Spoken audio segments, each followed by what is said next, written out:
السلام علیکم ورحمۃ اللہ وبرکاتہ۔ ناظرین اکرام، تبلیغی جماعت کے بڑے کارنامے آپ سنیں گے تو آپ کو بھی تعجب ہوگا۔ بتایا جا رہا ہے کہ رات کے آخری پہر جب دنیا گہری نیند میں سو رہی ہوتی ہے، اس وقت تبلیغی جماعت کے سفر میں نکلے ہوئے چند ساتھی اللہ کے گھر میں سجدے میں پڑے رو رہے ہوتے ہیں۔ ان کی آنکھوں سے گرنے والے آنسو اس بات کی گواہی دے رہے تھے کہ امت کا درد ان کے دلوں میں کس قدر گہرا ہے۔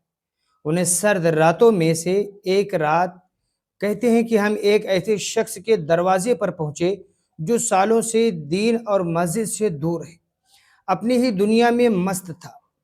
کہتے ہیں کہ جب یہ تبلیغی جماعت کے لوگ جو ہے محبت سے اس کا ہاتھ تھاما اور اللہ کا پیغام سنایا تو اس کے چہرے کے تاثرات بدل گئے۔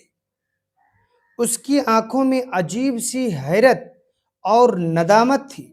اس نے کانپتی ہوئی آواز میں کہا، بھائی میں نے تو زندگی میں اتنے بڑے گناہ کیے ہیں، اب مجھے لگتا ہے کہ میرا اللہ بھی مجھے کبھی بھی معاف نہیں کرے گا۔ میں مسجد آنے کے قابل ہی نہیں، میں مسجد کیسے جاؤں؟ ان ساتھیوں نے اس کی بات کو سنا، کہا کہ نہیں، ہمارے ساتھ چلو۔ ہم جو ہے اسے سینے سے لگائے اور کہا، میرے پیارے بھائی، اللہ کی رحمت تمہارے گناہوں سے کہیں زیادہ بڑی ہے، اللہ معاف کر دیں گے۔